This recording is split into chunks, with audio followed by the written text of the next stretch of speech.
Hello everyone, Rachel Weaver here. I'm on faculty and staff at Lighthouse Writers Workshop. Jenny and I have been making a series of videos in which she gives us a virtual book review of books that she has recently reviewed. So Jenny Shank reviews books professionally as well as teaching classes at Lighthouse. She has reviewed books for over 20 years. Did you say over 1,000 books? I think you told me that once, Jenny. That's a lot of books. She has reviewed books for the Minneapolis Star-Review, Dallas Morning News, High Country News, and Rocky Mountain News, among lots of others. So, okay, Jenny, I'm going to turn it over to you and let you talk about our first book for the day. Okay. Our first book is a memoir, Sigh, Gone, by Phuc Tran. And it came out in April, and it's a wonderful memoir.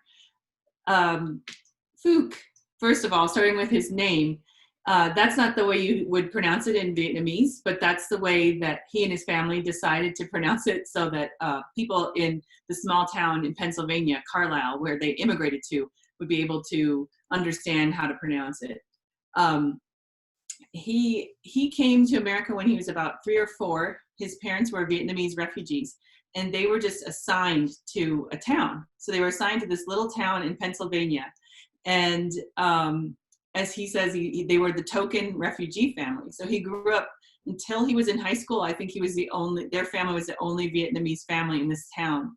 And he writes that Carlisle was overwhelmingly white. Carlisle's population offered all the rainbows of Caucasia. The town's main employers were Dickinson College, the Army War College, a smoky stack of factories, and the service industries that had sprung up to support the aforementioned trifecta. So Phuc is just a wonderful character. His parents want him to study hard and just be a normal kid, but he doesn't like the things that stereotypically he's supposed to like. He likes literature. He likes punk music. He ends up becoming, I think, a tattoo artist and a professor or teacher of classics at a high school. And so he writes this book with books that he loves woven through it, classic books that he read starting when he was in high school that kind of taught him lessons about who he wanted to be. It's very moving, this story, and very funny. He just has a funny way of putting things, and he just writes about how he relates to all these classics of literature. Like, for example, the Scarlet Letter. He writes, as an immigrant, as a Vietnamese kid, as a poor kid, I collected so many scarlet letters of alienation that I connected profoundly to the great works. As I read, I began to understand that all the great works wrangled with big questions, important questions, our place in the world, the value of our experience, the fairness and meaning of our suffering, our quest for love and belonging. So when he's in middle school, so in elementary school and middle school, he goes through a lot of teasing. Some of it is racist. He doesn't really understand it. He decides he wants to craft a new persona for himself when he's heading into high school.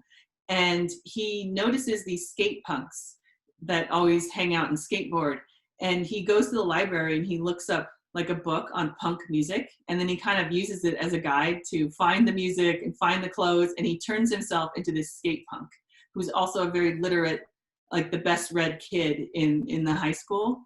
And how he explained it is, he said that he was so sick of sticking out because he's only a Vietnamese kid that he wanted to make himself like this really radical persona so that that's what you noticed about him rather than that he was Vietnamese. And he goes through a lot of challenges. His family's really poor. At first, his dad is abusive until one day when he's in 2nd grade, his father had spanked him so hard that he wasn't able to sit in class. And his teacher came to talk to them, and she said, "We don't spank kids that hard in America." So it's a story that's really tough, his relationship between him and his dad, but it's understanding and loving at the same time. He understands that came from a legacy of his own father being abused, and that they were trying to understand him even as they were trying to struggle and make their way in America. his dad had been a lawyer, and then he came and worked at a factory in Pennsylvania, and all the while he was studying English, his mom was studying English, and trying to just make their way in America. So I love this memoir. It's got so much in it. If you like punk music, if you like memoirs, if you like great books, if you just like a book that's entertaining, I would recommend Saigon.